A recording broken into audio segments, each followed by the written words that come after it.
Hindi ka karapat-dapat sa anak ko. Malamig ang boses ni Doña Celestina. Matalim na parang punyal na biglang tumusok sa dibdib ni Mireya. Nasa pribadong hapunan sila ng pamilya Alcantara. Walang ibang saksi, kundi ang mga katulong na nakatagilid ang tingin, at si Enzo na nakaupo sa kabilang dulo ng mahabang mesa, abala sa pagtingin sa cellphone. Naramdaman ni Mireya ang pag-init ng kanyang pisngi. Hindi ito ang unang pagkakataon na sinabihan siya ng ganito ng kanyang biyenan, pero hindi rin ito tumitigil sa kirot. Sa loob ng 5 taon nilang kasal ni Enzo, paulit-ulit niyang kinakagat ang ganitong mga salita. Nilulunok kasabay ng kanyang hapunan, dinadala sa pagtulog, dinadala sa paggising. "Pasensya na po, Mama," mahinang sagot ni Mireya, nakayuko ang ulo. Hinigpitan niya ang hawak sa kutsara. Ang mga kamay ay bahagyang nang ininig sa ilalim ng mesa. "Hindi ko po sinasadya ang..." "Hindi mo sinasadya?" Putol ni Celestina. Ang mamahaling alahas sa kanyang leeg ay kumikinang sa ilaw ng kristal na chandelier. "Inilagay mo ang kamay sa balikat ng anak ko habang may kausap siyang negosyante. Anong tingin mo sa sarili mo? Asawa? O isa kang nagpapansin na pulubi na hindi marunong rumespeto ng oras ng iba?" "Ma?" singit ni Enzo, hindi man nang inaalis ang tingin sa cellphone. "Tama na." Pero walang init sa boses niya, walang pagtatanggol. Parang sinasabi lang niyang tama na dahil sawa na siyang marinig ang reklamo ng kanyang ina, hindi dahil nasaktan siya para kay Mireya. "Tama na?" Tumikim si Celestina, ang mga matay nandidilat. Anong gagawin natin sa manugang na ito na parang walang modo? Anak, nakakaya ka. Pinakasalan mo ang isang babaeng hindi natin kilala ang pinagmulan. "Ako po'y may pinagmulan." Namutawi sa bibig ni Mireya bago niya napigilan. Tumigil ang lahat. Tumigin si Celestina sa kanya, nagulat sa biglang katapangan. Kahit si Enzo ay nag-angat ng tingin. Ngunit hindi yon tingin ng paghanga. Yon ay tingin ng babala. "Huwag mong simulan yan." "Anong sinabi mo?" Malamig na tanong ni Celestina. Ang boses ay pababa, ngunit mas nakakatakot. "Wala po." Mabilis na bawi ni Mireya. Ang kanyang puso ay mabilis na tumitibok. "Pasensya na po, Mama. Hindi ko po alam ang aking lugar." "Tama," sulyap ni Celestina na may niting hindi umabot sa mata. "At sana'y manatili kang ganyan. Hindi mo alam ang iyong lugar, para hindi ka na mapahiya pa." Pinilit ni Mireya na ngumiti. Kinagat niya ang loob ng kanyang pisngi, ang lasa ng bakal ay kumalat sa kanyang dila. "Kung alam mo lang, Mama, kung alam mo lang kung sino talaga ako." Nang matapos ang hapunan, hinatid siya ni Enzo sa kanilang silid ng walang salita. Ang mga hakbang niya ay mabagal, ang mga mata ay nakaiwas. Sa loob ng silid, hinubad niya ang kanyang sapatos at naupo sa gilid ng kama. Ang mga kamay ay nakakuyom sa kanyang kandungan. "Bakit mo sinagot si Mama kanina?" tanong ni Enzo, nakatayo pa rin sa may pinto, hindi man lang lumalapit. "Hindi ko sinagot," mahinang sabi ni Mireya. "Sinabi ko lang na alam ko kung anong sinabi mo." Pumasok si Enzo, isinara ang pinto ng bahagyang malakas. "Mireya, alam mo naman kung gaano ka-strict si Mama. Bakit pa kasi kailangan mo magsalita? Hindi ba't alam mo na ang lugar mo sa pamilyang ito?" Tumaas ang kilay ni Mireya. "Ang lugar ko? Enzo, asawa mo ako." "Oo, at yun na nga ang lugar mo." Lumapit si Enzo. Naupo sa tabi niya ngunit hindi siya hinawakan. "Kaya nga, di ba? Kaya nga tayo nagpakasal. Kaya nga nagtiis ka. Kasi mahal mo ako at mahal kita." "Mahal mo ba talaga ako?" Ang tanong ay namutawi bago niya napigilan. Tumingin si Enzo sa kanya at sa isang saglit, isang kisap mata lamang, may kumislap sa kanyang mga mata. Isang bagay na hindi mabasa ni Mireya. Pagkatapos, ngumiti siya. Ang ngiting iyon na dati nagpapalambot sa kanyang tuhod, na dati nagpapainit sa kanyang puso. "Oo naman," sabi niya, hinawakan ng kanyang kamay. "Bakit mo naman naitanong?" "Kasi nakita kita kanina," naisip ni Mireya. "Nakita kita kasama si Bianca. Sa garden, bago maghapunan, nakita niya sila. nakatayo sa likod ng malaking puno ng acacia. Nakangiti si Enzo. Ang ngiting iyon na hindi niya madalas makita sa kanyang asawa sa mga nagdaang taon. Nakangiti si Bianca, ang sekretarya ng Alcantara Holdings, na ang kamay ay nakapatong sa braso ni Enzo. Ang mga daliri ay parang may-ari. Hindi sila naghahalikan, hindi sila nagkayakap. Pero may intimacy sa kanilang dalawa na hindi maipaliwanag ni Mireya. Isang koneksyon na tila mas malalim pa sa relasyon nilang mag-asawa. At pinili ni Mireya na manahimik, tulad ng lagi. Tulad ng lagi niyang ginagawa sa loob ng 5 taon. Wala, sabi niya sa wakas. Pilit na ngumiti. Napapagod lang ako sa hapunan. Tumango si Enzo, tila kontento na sa sagot. Magpahinga ka na. May kailangan pa akong asikasuhin sa opisina. Hanggang gabi na ba? Hindi niya napigilan ng tanong. Oo, may deadline kami. Hinalikan ni Enzo ang kanyang no. Isang halik na malamig, walang damdamin, parang ritual na ginagawa dahil nakasanayan na. Huwag mo akong hintayin. At umalis siya. Naiwan si Mireya sa silid. Nag-iisa, ang katahimikan ay bumabalot sa kanya na parang mabigat na kumot. Tumulo ang luha sa kanyang pisingi, ngunit pinunasan niya ito agad. Hindi siya iiyak. Hindi siya iiyak dahil alam niyang may dahilan ng lahat ng ito. Ginagawa ko ito para sa atin, naisip niya. Hinawakan ng singsing sa kanyang daliri. Ang simpleng singsing na ibinigay sa kanya ni Enzo nung araw ng kanilang kasal. Hindi ang mamahaling singsing na inaasahan ng pamilya Alcantara. Ginagawa ko ito para patunayan na hindi ako ang iniisip nila. Na mahal mo ako kahit hindi mo alam kung sino talaga ako. Umaga noon ang tumunog ang cellphone ni Mireya. Nakaupo siya sa maliit na harden sa likod ng mansyon. Hawak ang isang tasa ng kape na unti-unting lumalamig. Hindi siya nakatulog ng maayos. Hindi na bago sa kanya ang ganito. Hello? Mireya. Ang boses sa kabilang linya ay pamilyar. Malalim, may halong pag-aalala. Napahigpit ang hawak ni Mireya sa cellphone. Tatay! Bakit ang labing ng boses mo?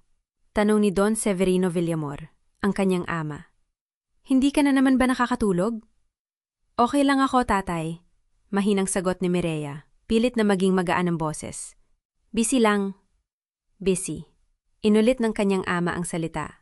May bahid ng pagkadismaya. 5 taon ka ng kasal, Mireya. 5 taon mo nang itinatago ang pagkatao mo sa pamilyang yan. Hanggang kailan mo pabalak magtago? Tatay, alam mo naman kung bakit. Alam ko. Malalim ang buntong hininga ni Don Severino sa kabilang linya. Alam kong gusto mong patunayan na mahal ka ni Enzo kahit hindi niya alam na anak ka ng Villamor Group. Pero anak, may hangganan din ang pagtitiis. Hindi pa ako handa, tatay. Bulong ni Mireya. Ang mga mata ay napapikit. Hindi pa ako handang malaman niya. Kasi kung malaman niya, hindi ko na malalaman kung mahal ba talaga niya ako or mahal lang niya ang pangalan natin. At handa kang magtiis habang buhay? Kung yon ang kailangan para malaman ko ang katotohanan, oo. Natahimik si Don Severino. Nagmagsalita siya muli, ang boses niya ay mas malambot, may halong sakit. Anak, hindi mo kailangang patunayan ang sarili mo sa kahit kanino. Lalo na sa isang lalaking hindi ka kayang pahalagaan. Mahal niya ako, tatay, sabi ni Mireya, lunit kahit siya ay may pag-aalinlangan sa kanyang sariling mga salita. Alam ko mahal niya ako, kailangan ko lang maniwala. At kung hindi? Tanong ng kanyang ama. Anong gagawin mo kung hindi ka pala niya mahal? Hindi sumagot si Mireya. Hindi niya alam ang sagot. May ipapadala akong imbitasyon sa'yo, sabi ni Don Severino, binabago ang usapan. May malaking pagtitipon sa mansyon ng mga Alcantara sa Sabado. Hindi ko alam kung anong okasyon, pero sinabihan ako ng kaibigan kong negosyante na may malaking inihahanda ang pamilya Alcantara. Siguraduhin mong dadalo ka. Bakit? Tanong ni Mireya, naguguluhan. Bakit mo ako pinapapunta? Kasi anak, kung may mangyari mang masama sa pagtitipon na yon, gusto kong nandyan ka, para hindi ka mag-isa. Tumulo ang luha sa pisingi ni Mireya. Mabilis niyang pinunasan ito bago sumagot. Salamat, tatay. Mahal kita. Mahal din kita, anak. At tandaan mo, hindi ka nag-iisa. Kahit itago mo pa ang pagkatao mo, nandito pa rin ako. Pagkatapos ng tawag, tumayo si Mireya mula sa harden. Pinunasan niya ang mga luha, hininga ng malalim at binalik ang maskara sa kanyang mukha. Agmaskara ng isang hamak na manugang, ng isang babaeng walang pinagmulan, ng isang asawang kontento na sa kung anong meron siya. Pumasok siya sa mansyon at sinalubong siya ng isa sa mga katulong. Ma'am, may nag-iwan po ng sulat para sa inyo. Kinuha ni Mireya ang sobre. Binuksan ito ng marahan at nabasa ang nilalaman. Isang imbitasyon. Ang pamilya Alcantara ay may karangalang mag-imbita sa inyo sa isang espesyal na pagtitipon sa Sabado ng gabi sa mansyon ng Alcantara bilang pagdiriwang ng ikatarong kaarawan ng aming pinakamamahal na Bianca Serrano. Nanlamig ang dugo ni Mireya. Ang kaarawan ni Bianca, ang kabit ng kanyang asawa. At sa ibaba ng imbitasyon, may sulat kamay na mensahe. Mireya, sana ay makarating ka. May sorpresa kami para sa'yo. Hindi nakalagay kung kanino galing ang mensahe, pero alam ni Mireya. Alam niya na ang pagtitipon na yon ay hindi magiging mabuti para sa kanya. Pero anong magagawa niya? Hindi siya maaaring tumanggi. Hindi siya maaaring magtago. Kailangan niyang dumalo. Kailangan niyang ipagpatuloy ang pagpapanggap kahit na alam niyang sa pagtitipon na yon, maaaring masira ang lahat. Kahit na alam niyang sa pagtitipon na yon, maaaring malaman niya ang katotohanang hindi pa siya handang harapin. Hinawakan ni Mireya ang imbitasyon, ang mga daliri ay nanginginig. Tumingin siya sa malayo, sa direksyon ng mansyon ng mga Alcantara at bumulong sa sarili. Anong gagawin ko, Enzo? Anong gagawin ko kung hindi mo pala talaga ako mahal? Ang umaga ng kaarawan ni Bianca ay dumating na parang isang mabigat na ulap na ayaw lisanin ang langit. Nakatayo si Mireya sa harap ng salamin sa kanilang silid, nakatingin sa sarili na walang emosyon. Ang damit na suot niya ay simple, puting sutla na hanggang tuhod, sapat na disenteng panuurin, ngunit hindi sapat upang makipagsabayan sa karangyaan ng mga Alcantara. Ganyan ka na ba talaga katingin? Bulong niya sa sarili. Mula sa likuran, naramdaman niya may humawak sa kanyang baywang. Si Enzo. Nakangiti ito sa salamin, nakasuot ng mamahaling itim na suit na halatang inayos para sa okasyon. Bihis ka na? Tanong ni Enzo, halos walang interes sa tono. Bianca's parents are flying in from Singapore. Kailangan nating maaga. Oo, sagot ni Mireya, pinipilit ang ngiti. Handa na ako. Tiningnan siya ni Enzo mula ulo hanggang paa at sa isang saglit ay may kumislap na pagkairita sa mga mata nito. Simplehan mo na lang ang suot mo. Ayaw ni Mama ng masyadong showy. Ganito na nga ako, mahinang sabi ni Mireya. Hindi na sumagot si Enzo. Binalingan na lang nito ang phone at nagsimulang mag-type. Narinig ni Mireya ang malambot na tawa mula sa kabilang linya. Pamilyar na tawa. Tawa ni Bianca. Pinigilan ni Mireya ang kirot sa dibdib. Hindi ngayon. Kailangan niyang maging matatag. Ang mansyon ng mga Alcantara ay kumikinang sa mga ilaw ng golden chandelier nang dumating sila. 12-12 ng sasakyan ang nakapark sa harap at ang bulong-bulungan ng mga panauhin ay maririnig na hanggang sa labas. Ang kaarawan ni Bianca ay hindi basta okasyon. Ito ay isang pagsasakatuparan ng kapangyarihan ng pamilya Alcantara at si Bianca ang nasa gitna ng lahat. Ah, nandyan ang manugang kong mahal! Bati ni Doña Celestina, ngunit ang ngiti nito ay hindi umabot sa mga mata. Nakasuot ito ng itim na Chanel gown, napapaligiran ng mga kaibigang mayayaman na nakatingin kay Mireya na parang may masangsang na amoy. Magandang gabi po, Doña. Pagbati ni Mireya, bahagyang yumuko. Bianca, halika rito! Tawag ni Celestina at mula sa gitna ng mga bisita ay lumitaw si Bianca na nakasuot ng pulang Valentino na halos sumisigaw ng kayabangan. Ang kanyang buhok ay perpektong nakaayos. Ang mga alahas ay kumikislap sa bawat galaw. Happy birthday, Bianca! Sabi ni Mireya. Iniaalay ang simpleng regalo. Isang kahon ng mga paboritong tsokolate ni Bianca mula sa isang maliit na tindahan sa Maynila. Hindi ito mamahalin, ngunit taos puso. Tiningnan ni Bianca ang regalo na parang may nakitang ipis. "Oh, salamat," sabi nito, at agad na ipinasa ang regalo sa isang katulong na parang hindi ito mahalaga. "Sobrang thoughtful mo naman, Mireya, pero sana sinabi mo sa akin kung anong gusto mong bilhin. Baka natulungan kita?" Nagulat si Mireya sa mga salitang yon. "Gusto ko lang may maipagkaloob sa'yo." "Oo naman," nakangiting sabi ni Bianca, ngunit may kumikinang na paghamak sa kanyang mga mata. "Basta't huwag mong kalimutan, ang tunay na halaga ay hindi nasusukat sa presyo ng regalo, kundi sa taong nagbibigay nito." Napahinto si Mireya, parang may kutsilyong tumusok sa kanyang dibdib. Dinala ni Celestina si Bianca sa gitna ng mga bisita at nagsimula ang mga pagbati. Habang pinapanood ni Mireya ang eksena, napansin niyang hindi maalis ang tingin ni Enzo kay Bianca. Ang mga mata nito ay sumusunod sa bawat galaw ng babae at may ngiti itong hindi niya nakikita sa tuwing kasama siya. "Enzo?" mahinang tawag ni Mireya. Hinawakan ang braso nito. "Kain na ba tayo?" "Sandali," sagot ni Enzo, hindi man lang tumitingin sa kanya. "May kailangan akong asikasuhin." At iniwan siya nito. Sa gitna ng karamihan, naiwang mag-isa si Mireya. Hawak ang kanyang baso ng champagne na hindi pa man lang nalalapit sa kanyang labi. Ilang oras ang lumipas at nagsimula ng uminit ang gabi. Ang mga bisita ay lasing na sa alak at tsismis, at ang bulungan ay lumalakas. Narinig ni Mireya ang kanyang pangalan, hindi sa magandang paraan. "Si Mireya ba yon? Ang asawa ni Enzo?" "Oo, pero hindi mo isiping asawa siya, parang katulong lang." "Bakit kaya siya pinakasalan ni Enzo? Wala naman siyang kayamanan? Wala naman siyang kagandahan? Wala naman siyang..." Hindi na natapos ang mga salita, ngunit alam ni Mireya ang kasunod. Wala siyang halaga. Pinisil niya ang baso, pinipilit na hindi mapaluha. Hindi ngayon. Hindi sa harap ng mga taong ito. Ngunit ang gabi ay hindi pa tapos sa kanya. "Lahat ng atensyon, pakiusap!"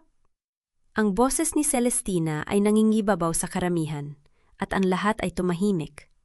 Nakatayo ito sa gitna ng ballroom, hawak ang isang baso ng champagne, nakangiti nuit may malamig na titid. "Bago tayo magpatuloy sa pagdiriwang, meron akong maliit na sorpresa para sa ating kaarawan," sabi ni Celestina, at ang mga mata nito ay dumako kay Mireya. "Mireya, halika rito anak." Naramdaman ni Mireya ang lahat ng mga mata na nakatutok sa kanya. Ang kanyang mga tuhod ay nanghina, ngunit pinilit niyang lumakad. Bawat hakbang ay tila isang milya, at ang bulungan ng mga bisita ay parang humahampas sa kanyang mga tainga. "Opo, Donya?" mahinang sabi niya nang makarating sa harap ni Celestina. "May narinig ako." Simula ni Celestina, ang boses ay puno ng pekeng awa. "Na may hindi magandang sinabi ka tungkol kay Bianca. Na naiinggit ka raw sa kanya, na sinisiraan mo raw siya sa ibang tao." Nanlaki ang mga mata ni Mireya. Hindi ko po ginawa yon. Hindi ko po kailanman sasabihin ang ganoon. Huwag kang magsinungaling." Pumutol ang boses ni Celestina, at ang buong ballroom ay natigilan. "Bianca, anak, halika rito." Lumapit si Bianca. Ang mga mata ay puno ng luha. Peking luha, alam ni Mireya. "Gusto ko lang sanang maging mabuting kaibigan sa kanya," hikbi ni Bianca. "Pero lagi niya akong sinisiraan. Hindi ko alam kung bakit. Galit na galit siya sa akin." "Hindi totoo yan," sigaw ni Mireya. Ang boses ay nanginginig. "Donya, pakiusap. Pakinggan ninyo ako. Tumahimik ka!" sigaw ni Celestina, at ang buong katawan ni Mireya ay nanginig. "Dahil sa ginawa mo, hihingi ka ng tawad kay Bianca. Nayon, dito, sa harap ng lahat." Naramdaman ni Mireya ang mundo na umiikot. Ang lahat ng mga mata ay nakatutok sa kanya. Ang bulungan ay lumalakas, at ang kanyang puso ay parang sasabog na. "Pero, hindi ko po ginawa." "Lumuhod ka!" sigaw ni Celestina, at ang boses nito ay tumago sa bawat sulok ng mansyon. Lumuhod ka at humingi ka ng tawad. Kung hindi ay ipapalayas kita sa bahay na ito na walang dala kahit isang sentimo. Ang mga tuhod ni Mireya ay parang may sariling kagustuhan. Bago niya namalayan, siya ay nakaluhod na sa malamig na sahig. Ang mga luha ay umaagos sa kanyang mga pisingi. Ang kanyang buong pagkatao ay parang nadurog sa sandaling yon. Sorry, bulong niya. Ang boses ay halos hindi marinig. Sorry, Bianca. Mas malakas, utos ni Celestina. Gusto naming marinig ng lahat. Pakiraan po! Sigaw ni Mireya. Ang boses ay puno ng sakit at kahihiyan. Sorry po! Pakiraan po!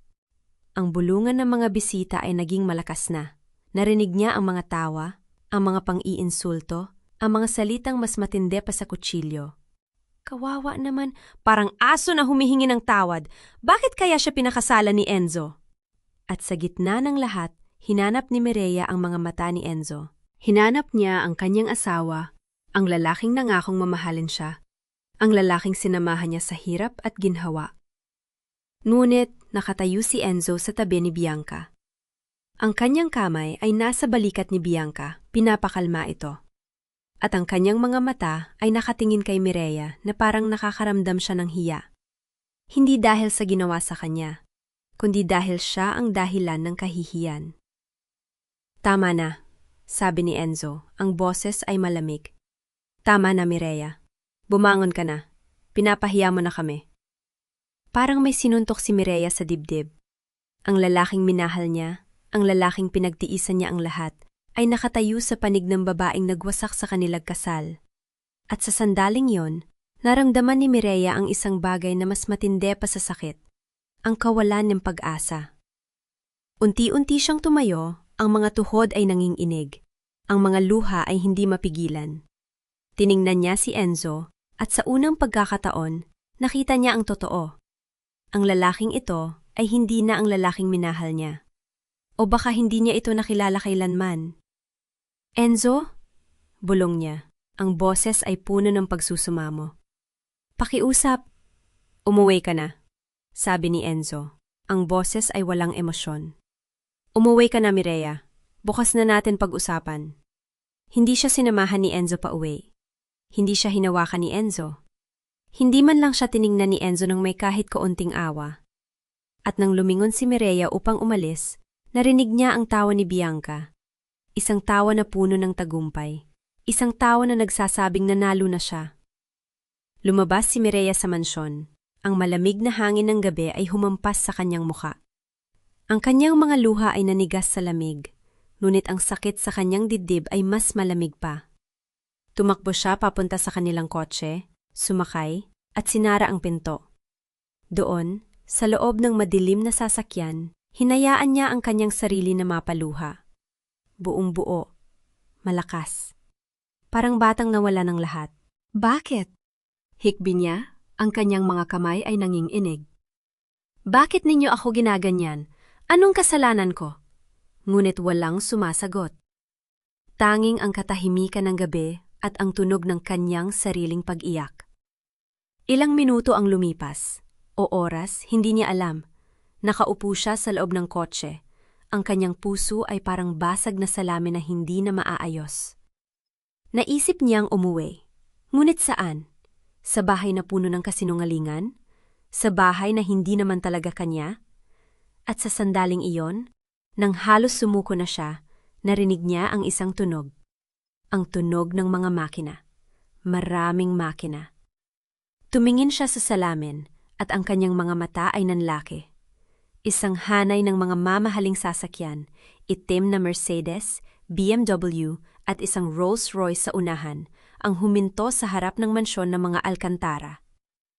Ang mga headlight ay nagliliwanag sa madilim na kalye at ang mga pintuan ay bumukas ng sabay-sabay. Mula sa Rolls-Royce, may isang lalaking bumaba. Matandang lalaki, nakasuot ng mamahaling barong, ang buhok ay kulay abo ngunit ang tindig ay puno ng kapangyarihan. Nakilala siya ni Mireya. Kahit sa dilim, kahit sa layo, nakilala niya ang kanyang ama, Don Severino Villamor. At sa sandaling iyon, naramdaman ni Mireya ang isang kislap. Isang maliit, halos hindi napapansing kislap ng pag-asa na parang sinag ng araw sa gitna ng pinakamadilim na bagyo. Ngunit hindi pa niya alam kung ito ba ay kaligtasan o isa pang kapahamakan. Ang lamig ng hangin sa labas ng mansyon ay tila sumasabay sa bigat ng dibdib ni Mireya. Nakatayo siya roon, basa pa ang mga mata, habang ang mga mamahaling sasakyan ay sunod-sunod na huminto sa harap ng gate. Ang mga ilaw nito ay nagbigay liwanag sa madilim na kalye, at ang mga pintuan ay bumukas ng sabay-sabay. Mula sa Rolls-Royce, may isang lalaking bumaba.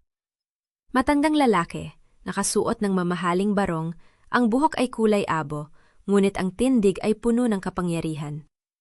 Nakilala siya ni Mireya. Kahit sa dilim, kahit sa layo, nakilala niya ang kanyang ama, si Don Severino Villamor. At sa sandaling yon, naramdaman ni Mireya ang isang kislap, isang maliit, halos hindi napapansing kislap ng pag-asa na parang sinag ng araw sa gitna ng pinakamadilim na bagyo. Ngunit hindi pa niya alam kung ito ba ay kaligtasan o isa pang kapahamakan. Tumikhim si Don Severino at sinalubong ang tingin ng mga tao sa loob ng mansyon. Ang kanyang boses, bagamat mahinahon, ay may dalang bigat na nagpatahimik sa buong paligid. Saan ang anak ko? Nagkalituhan ang mga bisita. Ang ilan ay nagtitinginan, ang iba ay tila nakakilala sa matandang lalaki. Si Doña Celestina, na kanina lamang ay puno ng kapangyarihan, ay biglang namutla nang makilala ang bagong dating. Don Severino? Mahinang sambit ni Celestina, halos hindi marinig. Ano po ang inyong ginagawa dito? Hindi sinagot ni Don Severino ang tanong. Sa halip, ang mga mata niya ay naghanap sa gitna ng karamihan, hanggang sa tuluyang tumigil kay Mireya. Ang kanyang mukha, na kanina ay seryoso, ay biglang lumambot. Mireya, tawag niya, at ang pangalan niya ay parang awit sa gitna ng katahimikan. Halika rito, anak. Bumalik ang tingin ng lahat taming Mireya. Ang babaeng kanina lamang ay pinilit na lumuhod. Ang babaeng kanina ay pinagtatawanan at hinamak. Siya palang anak ng isang taong hindi maikakaila ang kapangyarihan. Ang mga bulong ay nagsimulang kumalat, parang apoy sa tuyong damo. Anak? Anak ni Don Severino? Imposible. Siya nga ba ang tagapagmana ng Villamor Group? Hindi makagalaw si Mireya. Ang kanyang mga tuhod ay parang manhid pa rin mula sa pagkakaluhod kanina. Ngunit hindi dahil sa sakit, kundi dahil sa bigat ng sandaling ito. Sa loob ng maraming taon, itinago niya ang kanyang pagkatao. Pinili niyang maging simple, maging ordinaryo, para lamang patunayan na mahal siya ni Enzo ng tunay. Hindi dahil sa pangalan niya, kundi dahil sa kanyang sarili.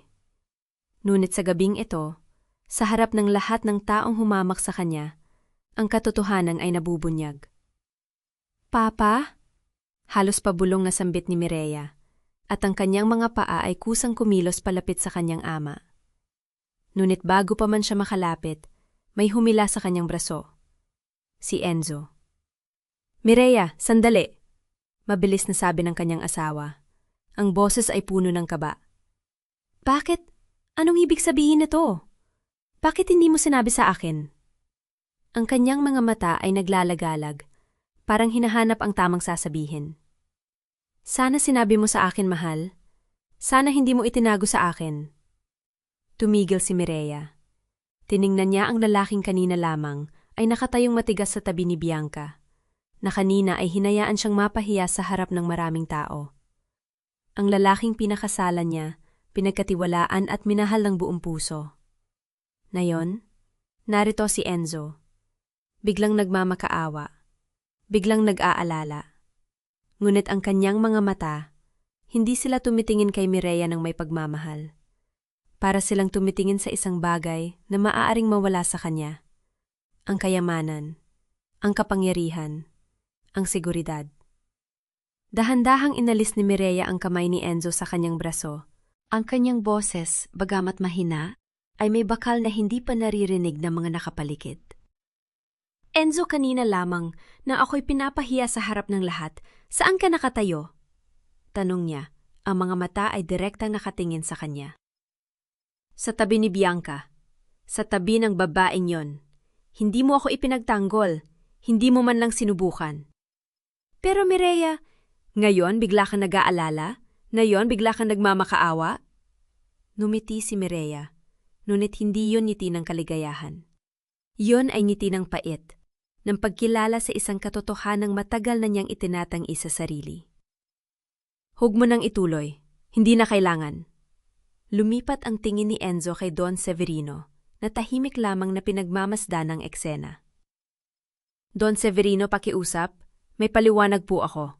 Hindi ko po alam na itigil mo na, Enzo. Putol ni Don Severino. Ang boses ay malamig at tiyak. Alam kong alam mo kung sino ang iyong asawa. Ang tanong ay, bakit mo itinago na himo ito pinahalagahan? Napalunok si Enzo. Ang kanyang mukha ay namula. Hindi dahil sa iya, kundi dahil sa takot. Hindi ko po sinasadyang sobra na, sabi ni Mireya, at ang kanyang boses ay mas matatag na ngayon. Tumingin siya sa kanyang ama, at sa unang pagkakataon sa gabing ito, naramdaman niya ang isang bagay na matagal nang nawala, ang seguridad ng pagiging anak. Papa, pwede na ba tayong umalis? Hindi pa nakakasagot si Don Severino nang biglang sumulpot si Celestina. Ang kanyang mukha ay puno ng peking ngiti na parang maskara. Sandali, sandali! Mabilis na sabi ni Celestina. Ang boses ay matamis na parang pulot, ngunit ang mga mata ay nanlilisik. Don Severino, napakalaking karangalan po na kayo ay narito.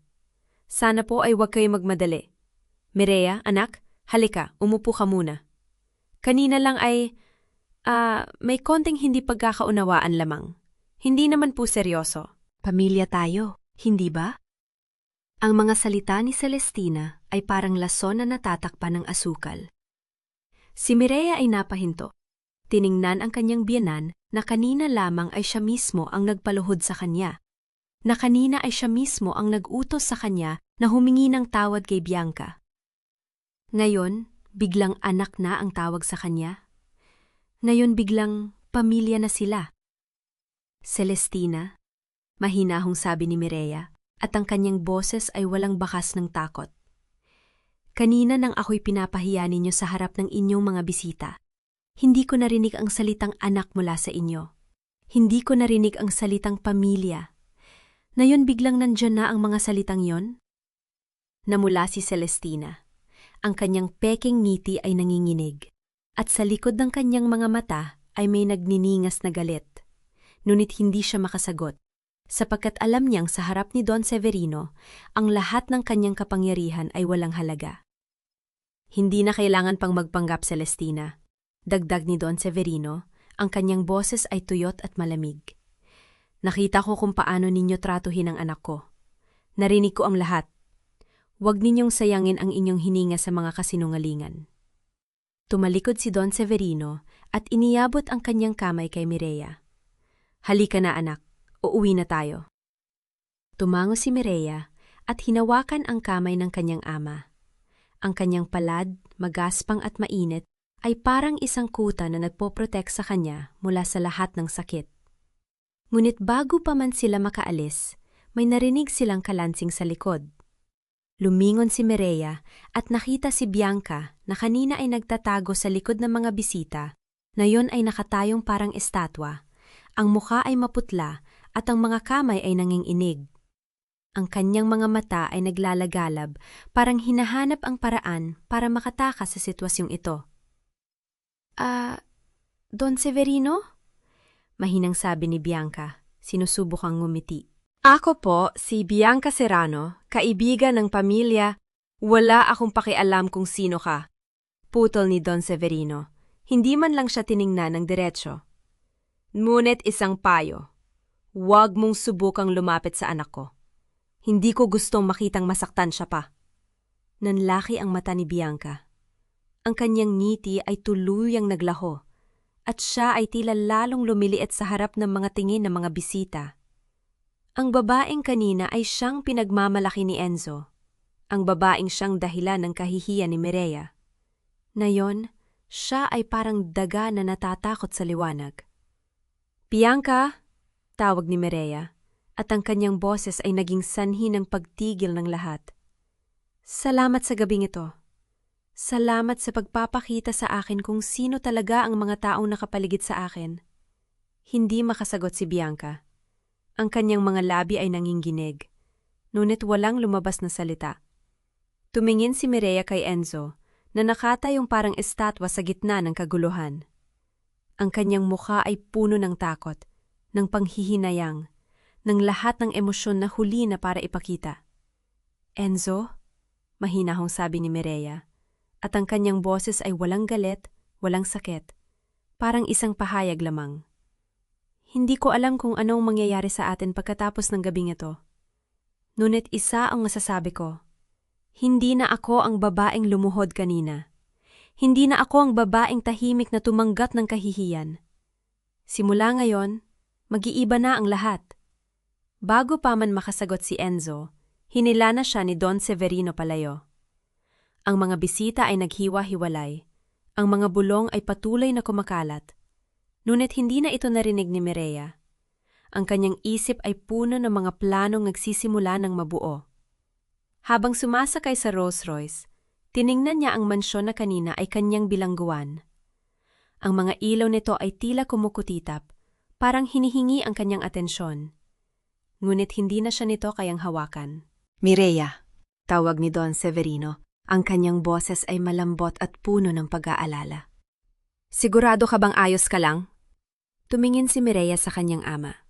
Sa unang pagkakataon sa maraming taon, nakita niya ang pagmamahal sa mga mata nito. Isang pagmamahal na hindi niya napansin noon. O marahil ay hindi niya pinansin dahil mas pinili niyang maniwala sa pagmamahal ng iba. Papa? Sagot niya, at ang kanyang boses ay matatag. May kailangan akong gawin. Kailangan kong malaman ang lahat tungkol kay Enzo, ang lahat ng kanyang ginagawa, ang lahat ng kanyang itinatago. Nagkibit balikat si Don Severino, ngunit sa kanyang mga mata ay may kislap ng pag-apruba. At ano ang gagawin mo kapag nalaman mo? Numiti si Mireya, isang ngiti na hindi niya alam na kaya niyang gawin. Isang ngiti na puno ng determinasyon, ng bagong lakas, ng pangako sa sarili. Gagawin ko ang tama. Gagawin ko ang makatarungan. Hindi na ako magpapatinag, Papa. Hindi na ako magpapahintulot na apihin ako ni Numan. Tumango si Don Severino at hinawakan ang kamay ng kanyang anak. Yan ang aking anak. Yan ang babaeng itinuro kong maging matatag. Habang papalayo ang sasakyan, tumingin si Mireya sa bintana. Ang mansyon ay unti-unting lumiliit, parang isang alaala na kanyang iiwanan. Ngunit sa kanyang puso, may apoy na nagsisimula ng mag-alab. Isang apoy ng paghahanap ng katotohanan, ng hustisya, at ng paglaya. Hindi pa niya alam kung ano ang kanyang matutuklasan sa mga susunod na araw. Ngunit isa ang sigurado siya. Hindi na siya babalik sa pagiging babaeng lumuhod. Hindi na siya magtatago. At sa unang pagkakataon sa mahabang panahon, naramdaman ni Mireya ang tunay na kahulugan ng pag-asa. Hindi bilang isang liwanag na malayo, kundi bilang isang apoy na nasa loob niya. Handang magbigay liwanag sa kanyang landas. Ang umaga ay dumating na parang isang bagong simula. Mula sa bintana ng silid na inihanda ng kanyang ama sa Villamor Mansion, pinagmasdan ni Mireya ang malawak na harden. Mga rosas na namumulaklak, isang fountain na tahimik na umaagos, at ang mga puno ng acacia na yumuyukod sa simoy ng hangin. Ibang-iba ito sa maliit na apartment na kanyang tinirhan kasama si Enzo. Doon, ang bawat sulok ay tila sumisigaw ng mga alaala ng pagmamaliit.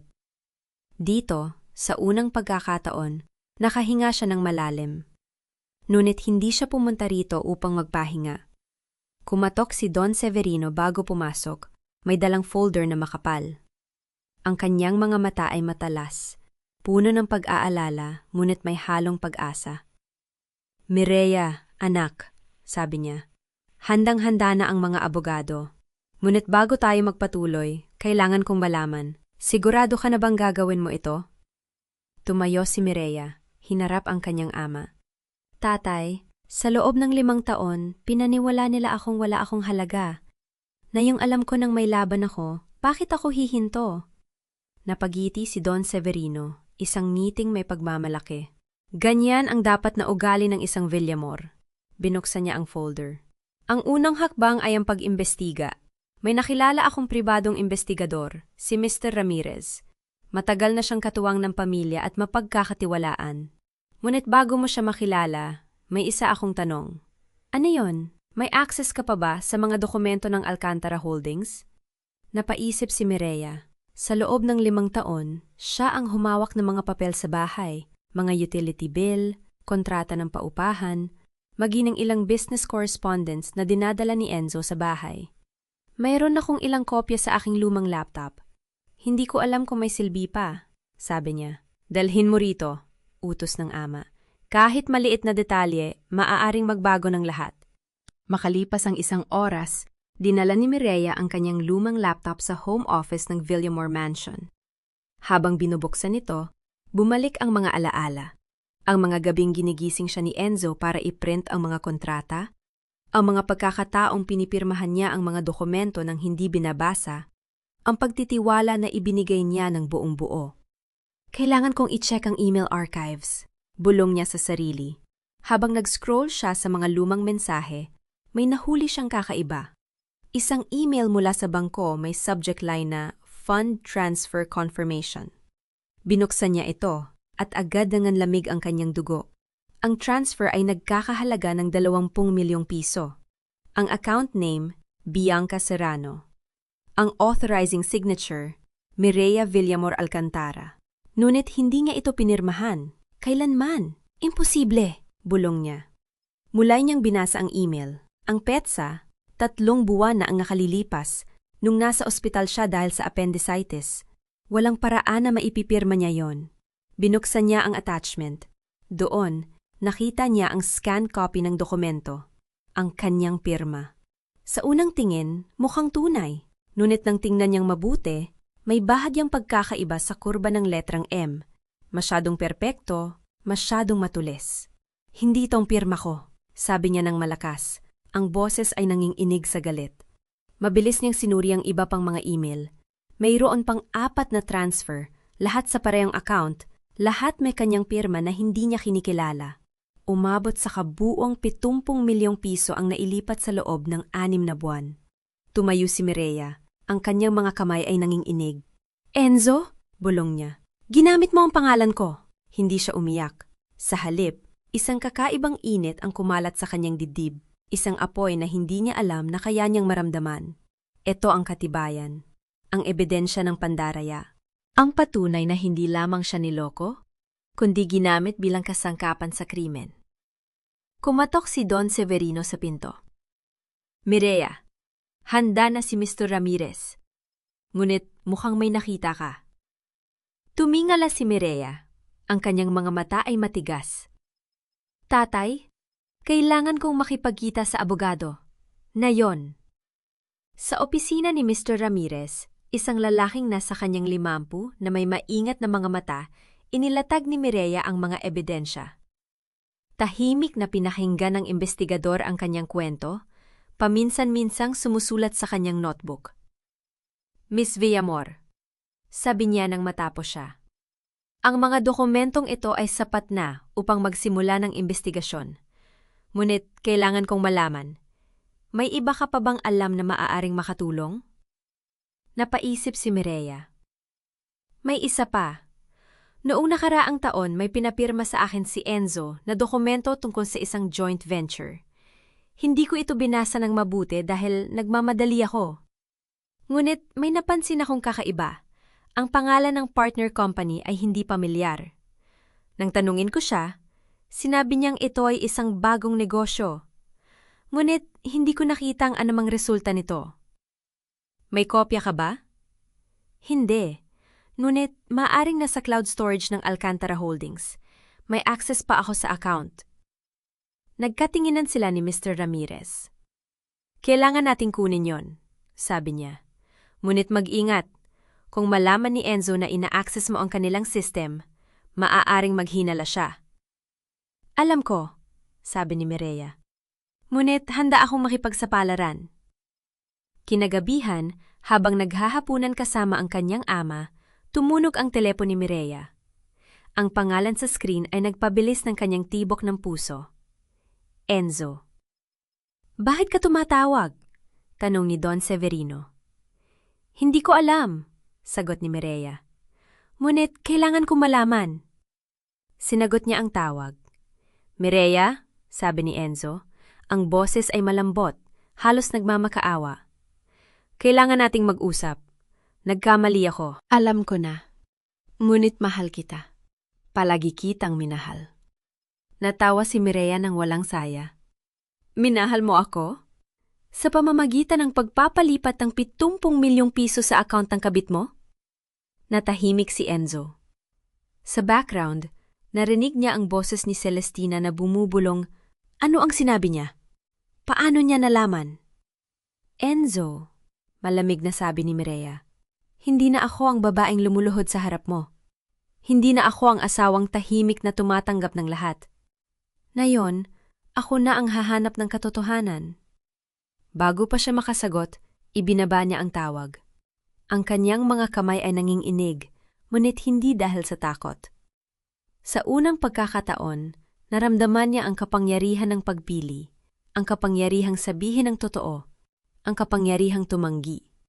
Lumingon siya sa kanyang ama. Tatay, bukas ihahain na natin ang kaso. Napangiti si Don Severino. Ang kanyang mga mata ay basa. Anak, ipinagmamalaki kita. Kinabukasan, sa opisina ng abogado ng Villamor Group, inilatag ni Mireya ang lahat ng ebidensya. Ang mga bank transfer, ang peking pirma, ang email correspondence at ang kanyang testimonya. Ang abogado, isang babaeng nagngangalang Ate Rivera, ay maingat na sinuri ang bawat dokumento. Miss Villamor, sabi ni Ate Rivera, ang ebidensyang ito ay sapat na upang maghain ng kasong estafa at falsification of documents. Ngunit, kailangan kong itanong, handa ka bang harapin ang paghaharap sa korte? Handa ka bang harapin si Enzo, ang kanyang ina, at ang lahat na magiging bunga nito? Tumingin si Mireya sa mga dokumento, sa kanyang pirma na peke, sa katibayan ng pagtataksil. Ngunit sa halip na sakit, naramdaman niya ang isang kakaibang kapayapaan. Opo, matatag niyang sagot. Handa na ako. Sa loob ng 5 taon, nagtago ako. Ngayon, oras na upang harapin ang katotohanan. Habang pinipirmahan niya ang mga legal na dokumento, naramdaman niya ang bigat na unti-unting nawawala sa kanyang mga balikat. Hindi ito ang katapusan. Alam niyang darating ang mas mahirap na laban, ngunit sa unang pagkakataon sa mahabang panahon, hindi siya natatakot. Dahil alam niya na ang katotohanan, gaano man kasakit, ay palaging magdadala sa kanya patungo sa liwanag. Umupo si Mireya sa upuan na nagsasakdal. Ramdam ang lamig ng kahoy sa likod ng kanyang mga tuhod. Tahimik ang bulwagan ng korte, ngunit sa kanyang dibdib ay may rumaragasang alon. Hindi siya nakatingin kay Enzo. Alam niyang nakaupo ito sa kabilang panig, kasama ang kanyang abogado at ang kanyang ina. Ngunit hindi niya kailangan pang lumingon. Sapat na ang katahimikang bumabalot sa kanya, ang bigat ng mga dokumentong hawak ni Ate Rivera. Aanyayahan natin ang nagsasakdal na ilahad ang kanyang mga ebidensya, wika ng hukom. Tumayo si Ate Rivera, dalang isang folder na puno ng mga printout, email at bank statements. Ang ebidensyang ito, kagalang-galang na hukom, ay nagpatunay ng palsipikasyon ng pirma ng aking kliyente, si Mireya Villamor, at ang iligal na paglilipat ng pondo mula sa pinagsamang account ng mag-asawa patungo sa account ni Bianca Serrano. Narinig ni Mireya ang mahinang halinghing mula sa gilid. Nilingon niya ito, si Doña Celestina, namumutla, ang mga matay dilat. Ang kanyang mga labi nangatal ngunit walang salitang lumabas. Sa tabi niya, si Enzo ay nakaupo ng tuod, ang pangay nakaigting. Ipinakita ni Ate Rivera ang unang ebidensya, ang email chain sa pagitan ni Enzo at ng isang empleyado ng bangko. Malinaw ang mga tagubilin, ilipat ang pondo, gamitin ang pirma ni Mireya at itago ang lahat ng record. Nang basahin ng malakas ang mga linya, naramdaman ni Mireya ang pag-igting ng kanyang puso. Hindi ito sakit, kundi isang kakaibang paglaya. Sa bawat salitang binabasa, ang kasinungalingang binalot ng 5 taon ay unti-unting nahuhubad. Ang pirma ng aking kliyente ay hindi niya likha, patuloy ni Ate Rivera. Ito ay kinumpirma ng forensic document examiner na si Dr. Ramos. Ang mga stroke ng panulat, ang presyon, ang anggulo, lahat ay hindi tugma sa natural na sulat kamay ni Mireya. Tumayo si Enzo. Ang boses ay pilit na mahinahon. Ito ay paninirang puri, kagalang-galang nga hukom. Ang aking asawa ay nagagalit dahil sa personal na alitan. Ang mga dokumentong ito ay maaaring peke. Ngunit bago pa man makasagot si Ate Rivera, may tumunog na boses mula sa likod ng bulwagan. Hindi peke ang mga iyon, Enzo. Lumingon ang lahat. Nakatayo si Don Severino Villamor. Kasuotang itim na terno, ang presensya ay parang isang estatwa, ang marmol. Dahan-dahan siyang naglakad patungo sa harap, huminto sa tabi ni Mireya, at iniabot ang isang selyadong sobre sa hukom. Ako si Severino Villamor, ama ng nagsasakdal. At mayoon akong karagdagang ebidensya nga magpapatunay ng lahat ng sinabi ng abogado ng aking anak. Nagulat si Mireya. Hindi niya inaasahan ang hakbang na ito. Nilingon niya ang kanyang ama, ngunit ang mga mata nito'y nakatuon kay Enzo, malamig, matalim, parang punyal. Ang account ng aking anak sa Villamor Group ay merang nakatagong proteksyon, patuloy ni Don Severino. Hindi ko ito sinabi sa kanya, ngunit alam ko ang bawat galaw ng pera mula sa araw na siya ay nagpakasal. Ang mga pondo na inilipat sa account ni Bianca Serrano ay may digital trail na direktang nag-uugnay kay Enzo Alcantara. Nagsimulang magbulungan ang mga tao sa bulwagan. Nakita ni Mireya si Bianca na nakaupo sa likod ng mga Alcantara, ang mukha'y maputla, ang mga kamay nanginginig. Nang magtama ang kanilang mga mata, mabilis na umiwas ng tingin si Bianca. Hindi ito sapat, pilit na sabi ni Enzo. Ngunit ang kanyang boses ay nanginginig na. Ang aking biyanan ay may persona na galit sa akin. Hindi siya maaring maging saksi. Hindi ako saksi, sagot ni Don Severino mahinahon. Ako ang nagmamay-ari ng bangko na may hawak na mga record. At ang mga record na yon, kagalang-galang na hukom, ay nasa sobreng ito. Naramdaman ni Mireya ang isang kakaibang pag-init sa kanyang dibdib. Sa loob ng 5 taon, itinago niya ang kanyang pagkatao. Ngayon, nakatayo ang kanyang ama sa harap ng lahat. Ipinagtatanggol siya ng walang pag-aalinlangan. Hindi ito ang ama na kanyang iniwan. Ito ang ama na handang gibain ng sariling imperyo para sa kanyang anak. Mayroon pa akong isang saksi, sabi ni Ate Rivera, sulyap kay Mireya. Tumanggo si Mireya. Umupo siya sa kinauupuan ng saksi. Ang kamay ay nakapatong sa Biblia. Tiningnan niya si Enzo. Sa unang pagkakataon sa mahabang panahon, hindi siya nakaramdam ng takot. Ang takot, na pagtanto niya, ay isang tanikala na kanyang sariling pinili. Ngayon, pinuputol na niya ito. Ginang Villamor, simulang tanong ng abogado ni Enzo. Sabi ninyo na kayo ay nagtatrabaho sa isang maliit na cafe bago kayo ikasal. Tama ba? Opo. At hindi ninyo sinabi sa aking kliyente na kayo ay anak ng isang bilyonaryo? Hindi ko sinabi sa sinuman. Bakit? Hindi ba ito isang uri ng panloloko? Itinago ninyo ang inyong pagkatao upang makapag-asawa ng isang lalaking may mataas na katayuan? Naramdaman ni Mireya ang init ng galit na sumiklab sa kanyang dibdib. Ngunit pinigilan niya ito. Huminga siya ng malalim. Itinago ko ang aking pagkatao dahil gusto kong mahalin ako ng isang tao para sa kung sino ako. Hindi para sa pera ng aking ama. Ngunit napagtanto ko, sa kasama ang palad, na ang taong pinakasalan ko ay interesado lamang sa pera, hindi sa akin.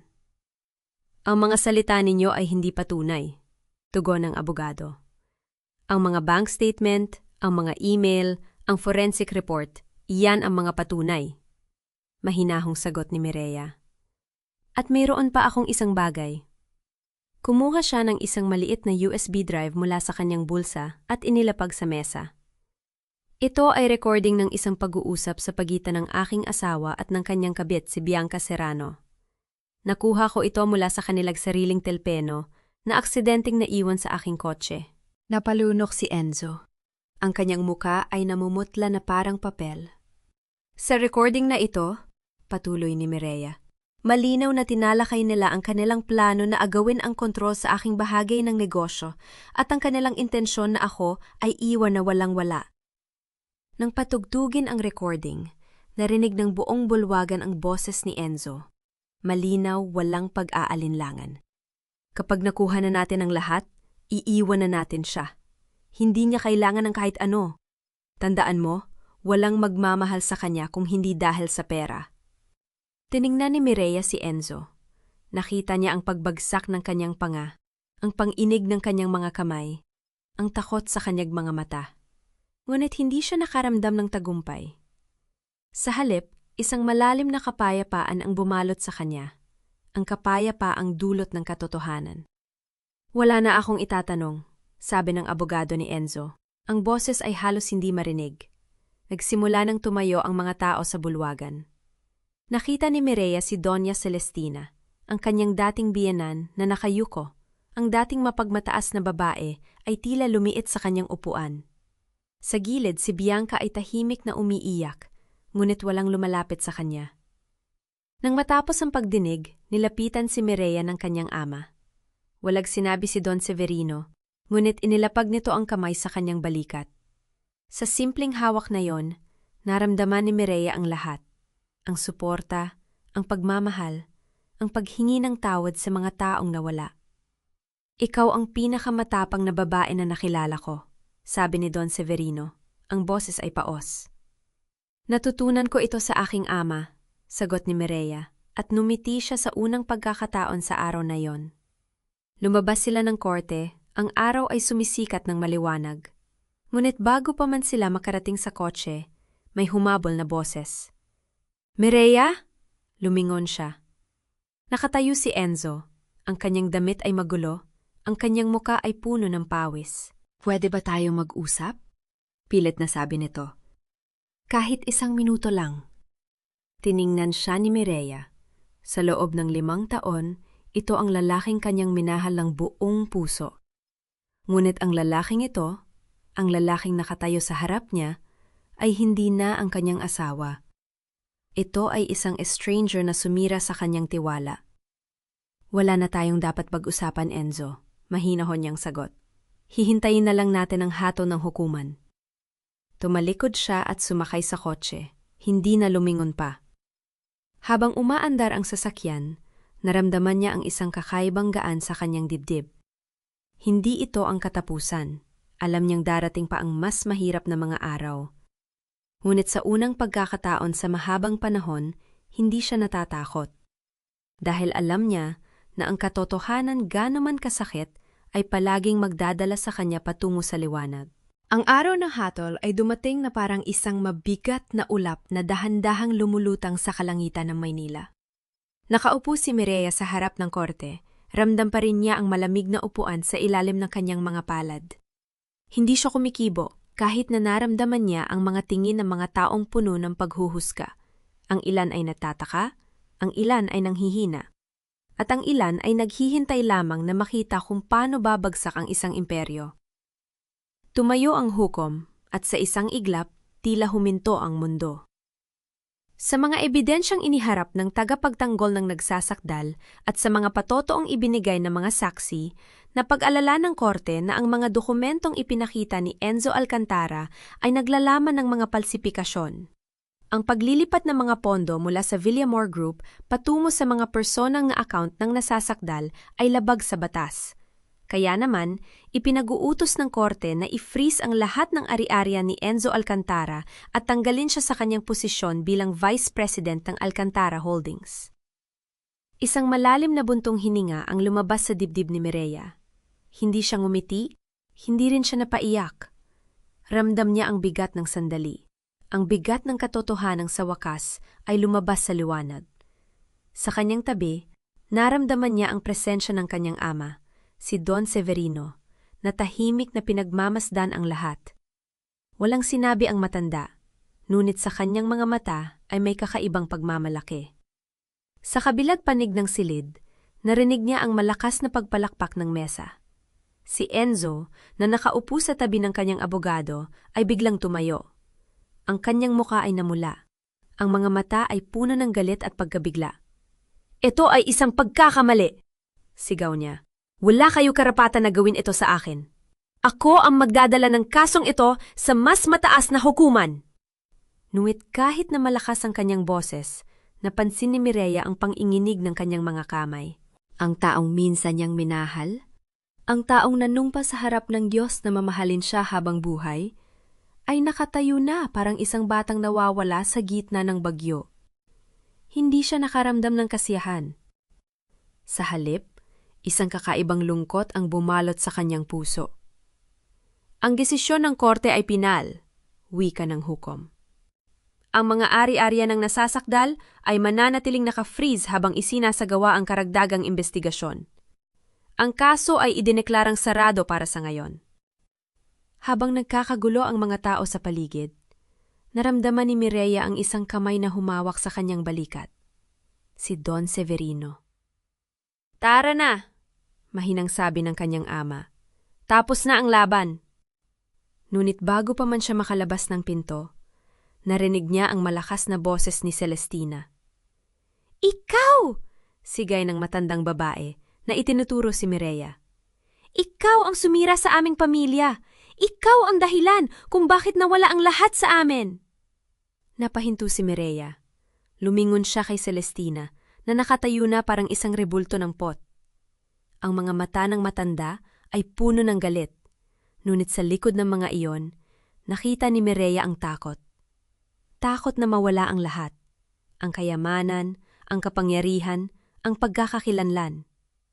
"Hindi ako ang sumira sa inyong pamilya, Donya," mahinong sagot ni Mireya. "Ang kasinungalingan at pandaraya ang sumira sa inyo. Hindi ko kayo ginawa ng masama. Ipinagtanggol ko lamang ang aking sarili." "Wala kang karapatan!" sigaw ni Celestina. Ngunit ang kanyang boses ay nanginginig na. "Wala kang karapatan na sirain ang pangalan ng Alcantara." "Ang pangalan ng Alcantara ay sira na bago pa man ako dumating," malumanay na tugon ni Mireya. "Kayo ang gumawa ng sarili ninyong paggawasak." Tumalikod siya at lumabas ng korte. Dala ang bigat ng mga salitang yon. Sa labas, ang araw ay sumisikat na maliwanag. Ngunit sa kanyang dibdib ay may malamig na hangin. Hindi ito ang tagumpay na inaasahan niya. Hindi ito ang kasiyahang dapat sana ay naramdaman niya. Kinabukasan, kumalat ang balita sa buong Maynila. Ang pagbagsak ng Alcantara Holdings ay naging pangunahing paksa sa bawat pahayagan, bawat balita sa telebisyon, bawat usapan sa kapehan. Ang pangalan ni Enzo Alcantara, na minsan ay iginagalang sa mundo ng negosyo, ay naging kasing kahulugan ng pandaraya at kasinungalingan. Sa isang maliit na condo unit sa BGC, nakaupo si Bianca Serrano sa harap ng telebisyon. Ang kanyang mga mata ay nakatitig sa screen, ngunit hindi niya nakikita ang mga ingning lumalabas. Ang kanyang isip ay puno ng mga alaala, ang mga pangako ni Enzo, ang mga gabi ng luho at kasinungalingan, ang mga planong sabay nilang binuo. "Hindi na ako makakapagpatuloy," bulong niya sa sarili. Kinabahan siya nang makitang nagring ang kanyang telpo, na si Enzo. Ilang beses niyang pinatay ang tawag, ngunit patuloy itong tumatawag. Sa wakas, sumagot siya. "Bianca, kailangan kita," sabi ni Enzo sa kabilang linya. "Kailangan kong mag-isip. Kailangan kong malaman kung ano ang gagawin ko. Pwede ba tayong mag-usap?" "Enzo, wala na tayong pag-uusapan," malamig na sagot ni Bianca. "Nakita ko na ang lahat. Ang mga dokumento, ang mga account, ang mga kasinungalingan. Ginamit mo lang ako, di ba? Para akong isang piraso ng laruan na pwede mong itapon kapag sawa ka na." "Hindi, Bianca, mahal kita. Tumigil ka!" Putong ni Bianca. Ang kanyang boses ay naninginig. "Hinding-hindi mo ako minahal. Minahal mo lang ang ideya na may taong sumasamba sa'yo. Pero ngayong wala ka ng pera, wala ka ng kapangyarihan, wala ka ng anumang maibibigay sa akin, bakit pa ako mananatili?" May katahimikan sa kabilang linya. Narinig ni Bianca ang malalim na paghinga ni Enzo. "Bianca, please! Wala na, Enzo. Wala na talaga." Ibinaba niya ang telepo at tumayo. Tumingin siya sa paligid ng kanyang kondo.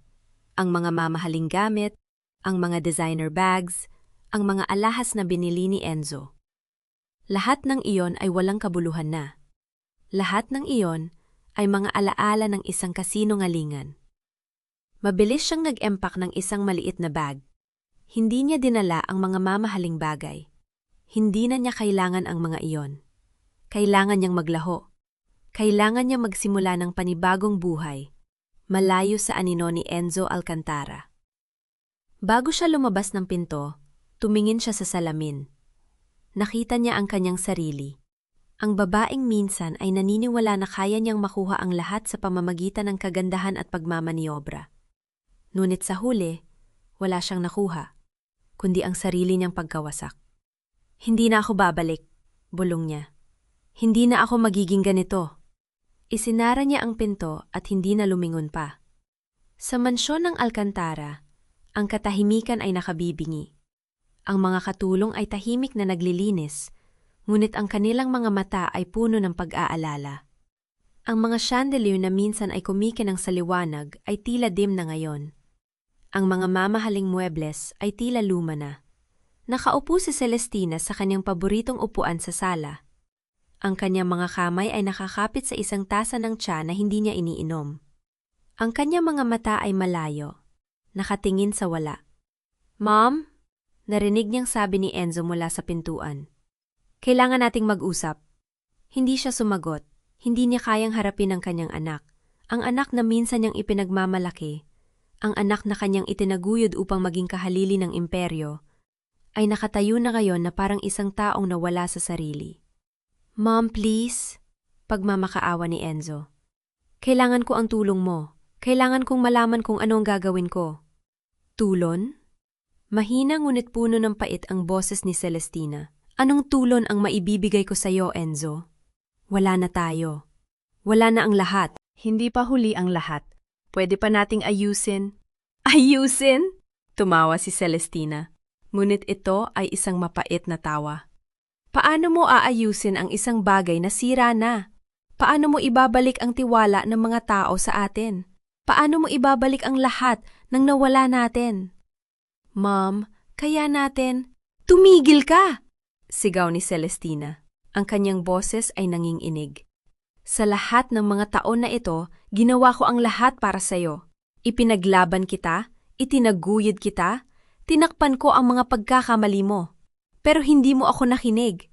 Hindi mo ako pinahalaga. At ngayon, tingnan mo ang nangyari sa atin." Tumayo siya at humarap sa kanyang anak. Sa unang pagkakataon, nakita ni Enzo ang kanyang ina na umiiyak. "Wala na tayo, Enzo," bulong ni Celestina. "Wala na talaga tayo." Tumalikod siya at umakyat sa kanyang kwarto. Iniwan si Enzo na nakatayong mag-isa sa gitna ng walang laman na sala. Sa kabilang dako ng Maynila, nakaupo si Mireya sa kanyang lumang apartment. Ang mga kahon ng kanyang mga gamit ay nakakalat sa paligid. Naghahanda siyang lumipat. Hindi na siya babalik sa mansyon ng Alcantara. Hindi na siya magiging bahagi ng mundong yon. Kinuha niya ang isang lumang larawan. Ang larawan nila ni Enzo noong kasal nila. Tiningnan niya ang mga mukha nila sa larawan. Ang mga ngiti, ang mga pangako, ang mga pangarap. Lahat ng iyon ay tila isang malayong alaala na. "Alam kong mahal mo ako noon," bulong niya sa larawan. "Pero hindi sapat ang pagmamahal kung hindi ito totoo." Pinunit niya ang larawan at itinapon sa basurahan. Hindi niya kailangan ang mga alaalang yon. Hindi niya kailangan ang mga paalala ng isang pag-ibig na naging kasinungalingan. Tumunog ang kanyang telepono. Si Don Severino. "Anak?" sabi ng kanyang ama. "Narinig ko ang balita. Kumusta ka?" "Okay lang ako, Papa," sagot niya. Ang kanyang boses ay kalmado. "Masaya ako." "Hindi dahil sa nangyari sa kanila, kundi dahil malaya na ako." "Gusto kong makita ka. Pwede ba tayo maghapunan?" Nuumiti si Mireya. Sa unang pagkakataon sa mahabang panahon, naramdaman niya ang init ng isang pamilya. "Sige, Papa. Pupunta ako." Ibinaba niya ang telepo at tumingin sa labas ng bintana. Ang araw ay papalubog na. Ang kalangitan ay puno ng kulay kahel at rosas. Isang bagong umaga ang darating, at kasama nito, isang bagong buhay. Hindi niya alam kung ano ang naghihintay sa kanya sa hinaharap. Ngunit sa sangdaling yon, naramdaman niya ang isang bagay na hindi niya naramdaman sa mahabang panahon, ang pag-asa. At alam niya na sa wakas, Handa na siyang magsimula muli.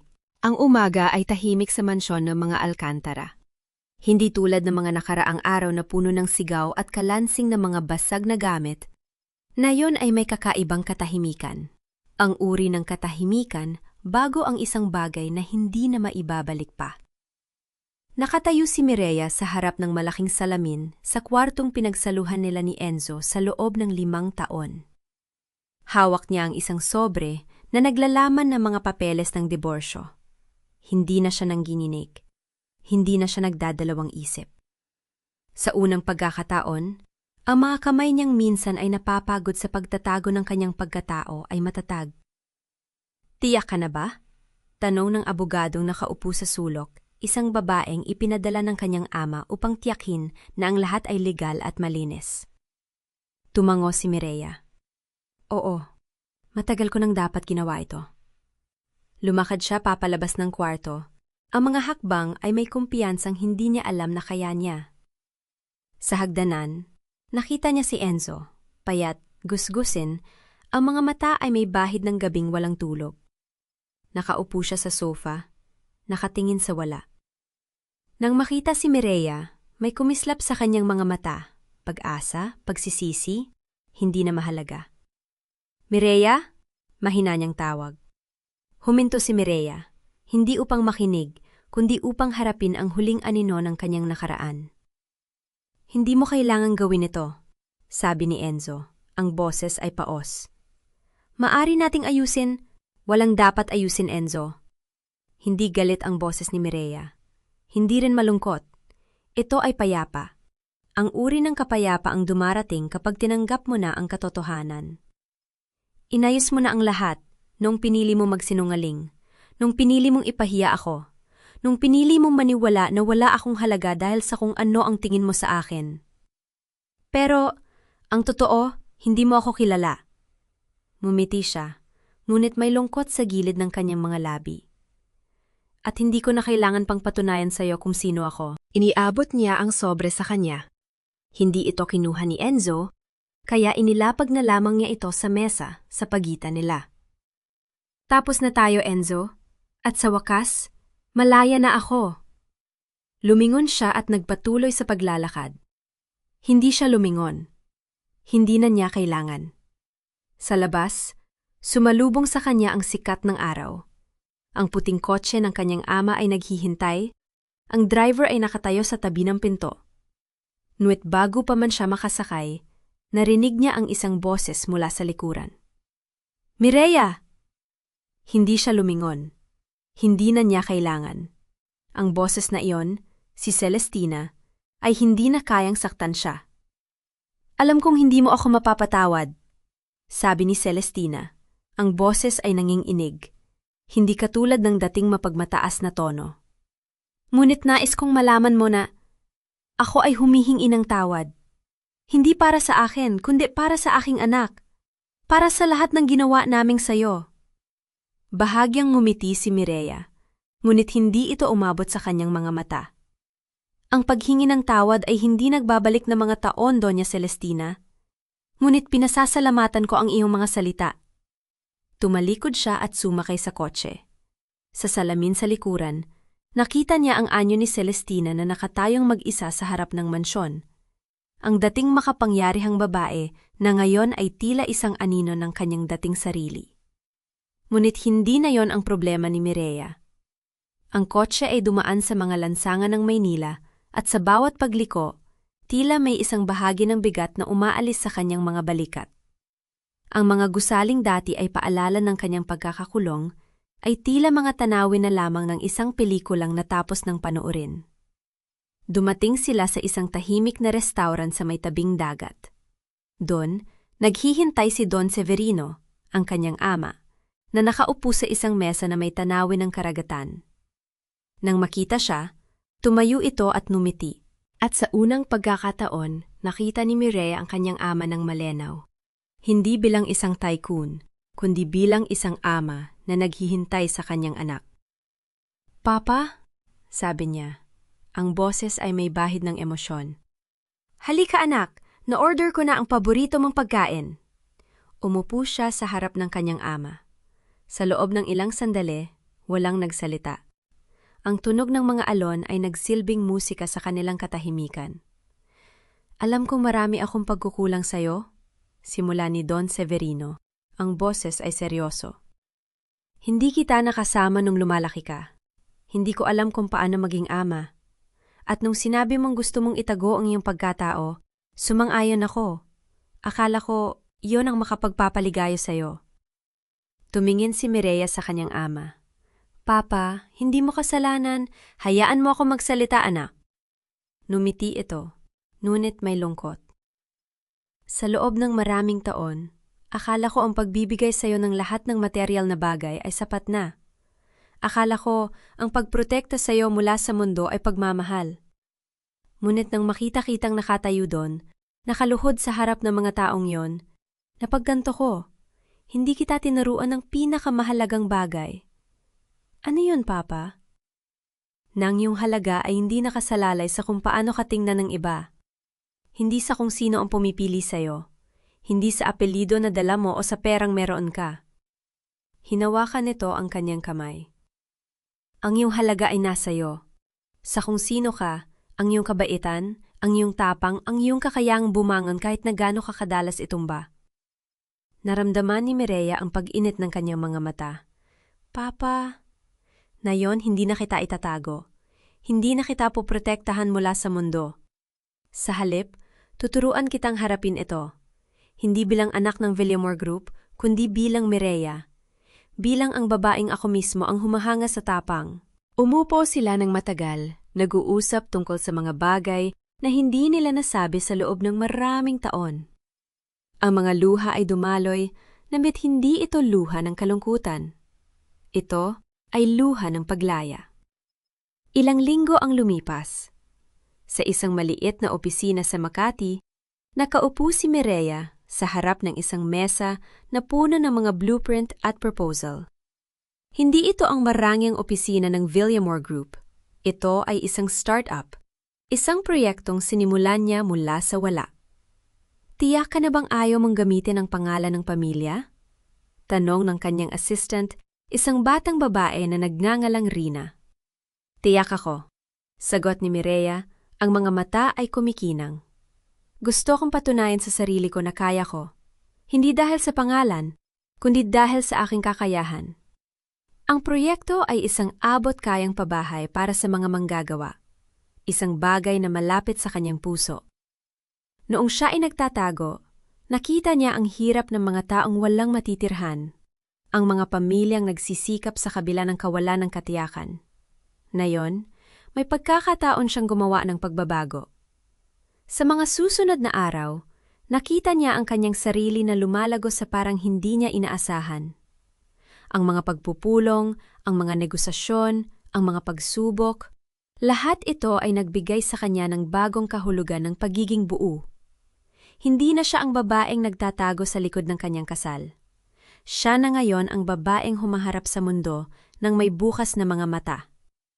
Isang hapon, habang naglalakad siya pauwi mula sa opisina, huminto siya sa isang coffee shop. Doon, sa isang sulok, nakita niya ang isang pamilyar na mukha, si Bianca. Payat ito, ang mga mata ay may mga anino, nakatingin sa isang tasa ng kape na tila hindi nito kayang inumin. Sa unang pagkakataon, hindi nakaramdam ng galit si Mireya. Sa halip, nakaramdam siya ng awa. Hindi dahil sa kung ano ang ginawa ni Bianca, kundi dahil alam niyang ang babaeng yon ay isa ring biktima ng mga kasinungalingan ni Enzo. Hindi sila nag-usap, hindi na kailangan. Ang ilang sandaling yan ng pagkikita ay sapat na upang ipaalala kay Mireya kung gaano kalayo na ang kanyang narating. Lumipas ang mga buwan. Ang proyekto ni Mireya ay naging matagumpay, hindi lamang sa negosyo, kundi sa pagtulong sa mga pamilyang nangangailangan. Nakatanggap siya ng mga liham mula sa mga taong nakikinabang sa kanyang trabaho, at sa bawat liham, mas lalo niyang nauunawaan ang kanyang layunin. Isang gabi, nakaupo siya sa kanyang maliit na apartment. Hindi ang mansyon, kundi isang simpleng tahanan na siya mismo ang pumili at nag-ayos. Sa labas ng bintana, ang mga ilaw ng lungsod ay kumikislap. Sa kanyang mesa, isang frame na larawan ng kanyang ama at ang kanilang huling hapunan na magkasama. "Alam mo, Papa," bulong niya sa katahimikan, "sa wakas, naiintindihan ko na." Hindi siya nag-iisa. Hindi na siya kailanman mag-iisa. Hindi dahil may taong pumili sa kanya, kundi dahil natutunan niyang piliin ang kanyang sarili. Kinaumagahan, maagang gumising si Mireya. Ang araw ay sumisikat sa abot tanaw. Ang kalangitan ay puno ng kulay ginto at rosas. Tumayo siya sa harap ng bintana, ang kape sa kanyang kamay, ang ngiti sa kanyang mga labi.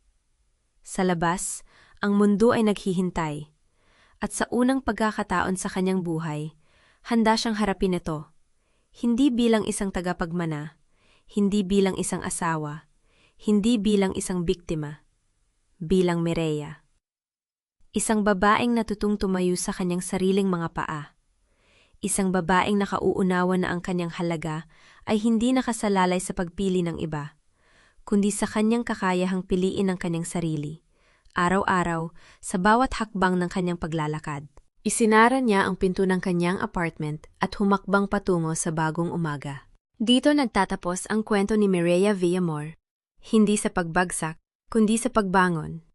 Hindi sa pagpapanggap, kundi sa katotohanan. At higit sa lahat, hindi sa paghihintay ng pagkilala mula sa iba, kundi sa pagtanggap na siya mismo ay sapat na. Minsan, akala natin ang halaga natin ay nasusukat sa pagtingin ng iba, sa salita ng biyenan, sa pagmamahal ng asawa, sa tingin ng lipunan. Pero ang totoo, ang halaga natin ay hindi kailanman nakasalalay sa kung sino ang pumili sa atin. Nasa atin na ito mula pa sa simula. Kailangan lang nating matuklasan, matanggap at ipaglaban. Para sa lahat ng nakaramdam ng pagdududa, ng pagtatago, ng takot na hindi sapat, tandaan ninyo, hindi ninyo kailangang magpanggap para lang mapabilang. Hindi ninyo kailangan lumuhod para lang tanggapin. Ang tunay na paglaya ay nagsisimula sa sandaling piliin ninyo ang inyong sarili. Hindi dahil sa galit, kundi dahil alam ninyong karapat-dapat kayo. Salamat sa pagsama kay Mireya sa kanyang paglalakbay.